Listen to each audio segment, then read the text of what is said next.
Good morning student, आपका स्वागत है मैथमेटिक्स की ऑनलाइन क्लास में। तो हमारा चैप्टर चल रहा था समांतर श्रेणियाँ, अर्थमेटिक प्रोग्रेशन, प्रश्नावली 5.3। इसका अगले क्रम में क्वेश्चन नंबर 11 थे हम।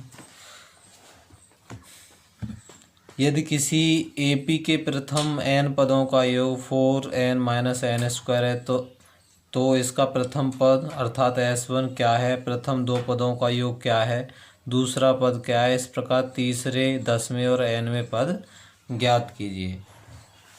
तो यहाँ n पदों का योगफल दे रखा है 4n-n²। तो हम S1 यहाँ से ज्ञात करेंगे। तो 4 × 1 - 1 का स्क्वायर, तो 4 - 1 कितना आ गया, 3 आ गया यहाँ से। तो प्रथम पद कितना हो गया, 3 हो गया। अब S2 मतलब दो पदों का योग,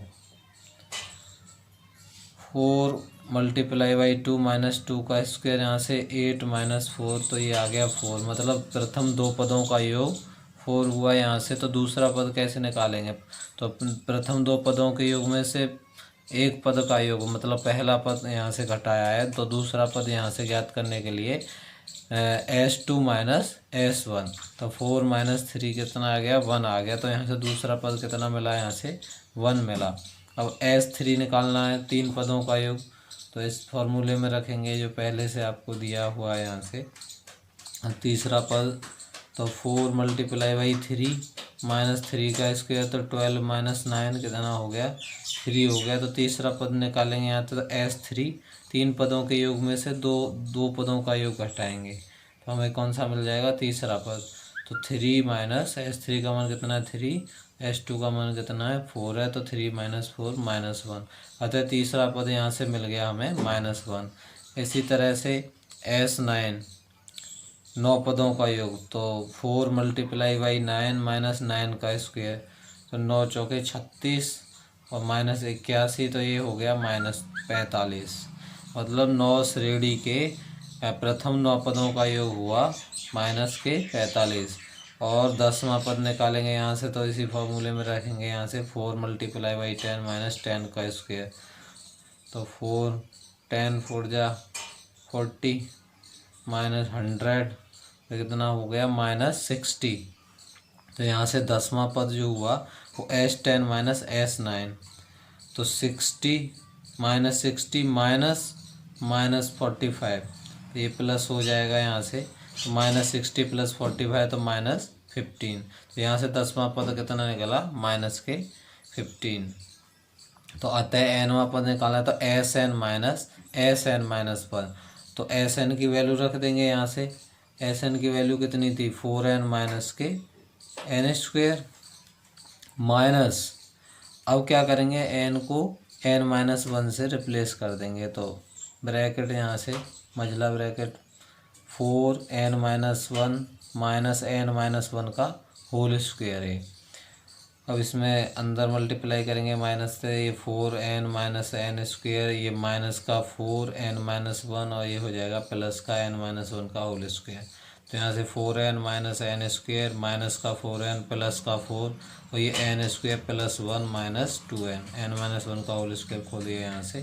तो n² से ये n² कट गया, प्लस माइनस का 4n से 4n प्लस माइनस के, और यहाँ 4 और ये 1 5 और माइनस के 2n।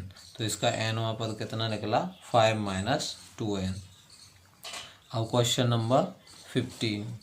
तो क्वेश्चन नंबर 15 क्या है, निर्माण कार्य से संबंधित किसी ठेके में एक निश्चित तिथि के बाद कार्य को विलंब से पूरा करने के लिए जुर्माना लगाने का प्रावधान इस प्रकार है। पहले दिन के लिए ₹200, दूसरे दिन के लिए ₹250, तीसरे दिन के लिए 300 इत्यादि।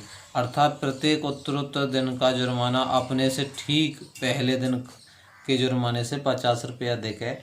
एक ठेकेदार को जुर्माने के रूप में कितनी राशि अदा करनी पड़ेगी यदि वह इस कार्य को 30 दिन का विलंब कर देता है। तो यहाँ पे क्या है कि एक श्रेणी बन जाएगी, पहले दिन के लिए 200, दूसरे के लिए 250 में 50-50 बढ़ते जा रहे हैं। और यहाँ पे n बराबर कितना है, 30। मतलब उसने ठेकेदार ने उस काम को कितना लेट किया है, 30 दिन लेट किया है, उसको 30 दिन विलम्ब से किया है, तो इसमें श्रेणी में पदों की संख्या कितनी होगी? 300 होगी, 30 होगी। तो यहाँ पर प्रथम पद ए बराबर 200 और डी सार्वंतर हो गया आपका 250 माइनस 200, तो कितना हो गया? 50 के अंतर से बढ़ रही है श्रेणी, तो डी का मान हो गया 50 और एन बराबर यहाँ कितना है? 30 जो कि दिया है।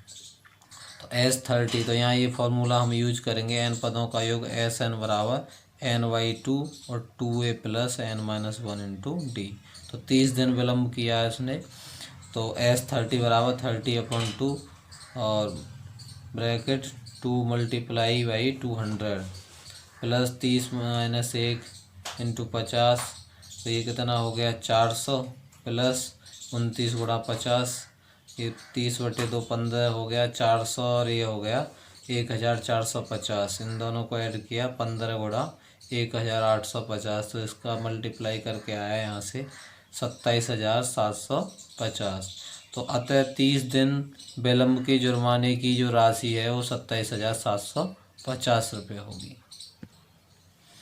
अब इसके बाद क्वेश्चन नंबर 18, केंद्र ए से प्रारंभ करते हुए बारी बारी से केंद्रों ए और बी को लेते हुए त्रिज्याओं 0.5 सेंटीमीटर, 1 सेंटीमीटर, 1.5 सेंटीमीटर, 2.0 सेमी वाले उत्तरोत्तर अर्धवृत्तों को खींचकर एक सर्पिल बनाया गया है, जैसा कि आकृति 5.4 में दर्शाया गया है।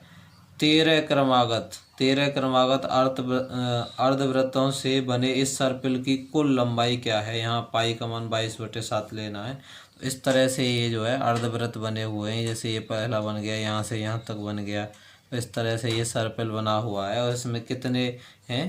13 क्रमागत अर्धवृत्त हैं। तो यहाँ पे इनकी लंबाइयाँ दे रखी हैं अलग अलग जो है। इसका सॉल्यूशन देखेंगे तो यहाँ से अर्धवृत्त की जो लंबाई होती है वो होती है पाई आर। तो पहले के लिए हमने त्रिज्या R1 मान ली, दूसरे के लिए R2, R3 इस तरह से, तो 2 पाई आर होती है पूरी जो परिधि। तो यहाँ अर्धवृत्त की जो है लंबाई हो गई पाई आर।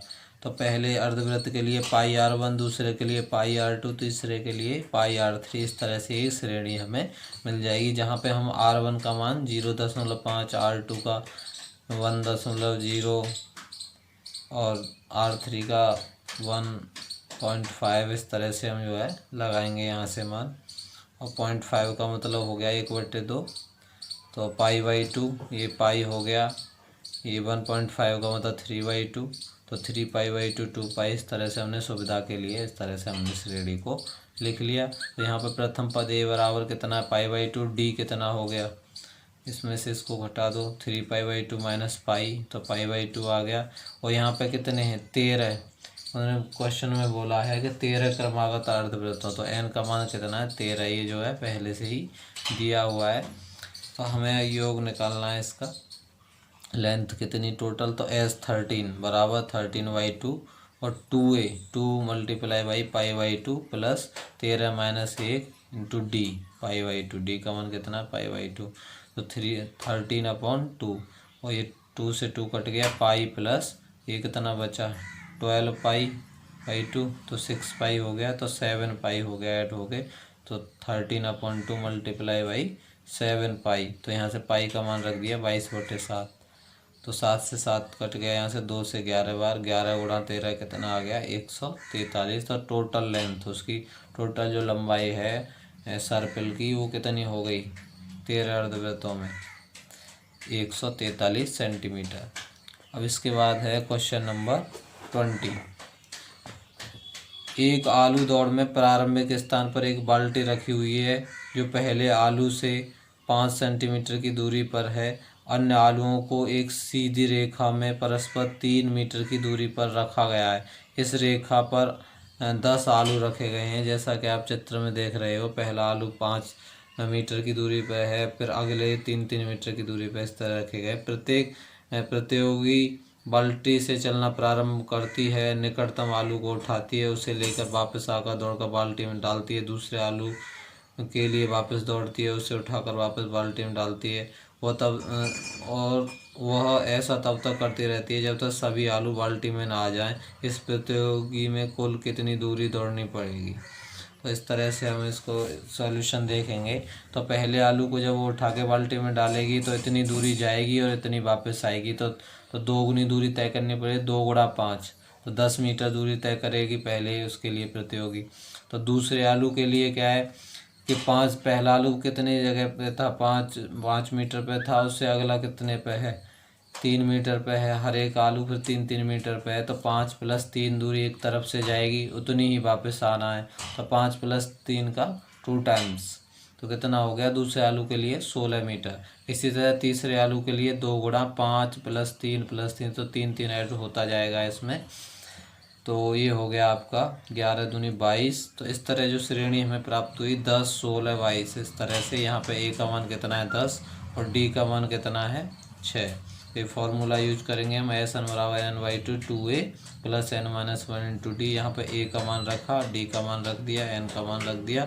इसको सॉल्व किया है यहाँ से तो 370 यहाँ जो S10 का मान आया वो 370 आया। तो कुल प्रतियोगियों द्वारा कुल तय की गई दूरी 370 मीटर। स्टूडेंट्स के अदर क्वेश्चनों को खुद सॉल्व करने की कोशिश करेंगे और अपना फेयर कार्य भी करते जाएंगे। और जो लोग काम कर रहे हैं वो मेरे पर्सनल नंबर पे उसके फ़ोटो भेज सकते हैं, जिससे कि मुझे ये पता लगता रहे कि हाँ बच्चे काम कर रहे हैं। Thank you.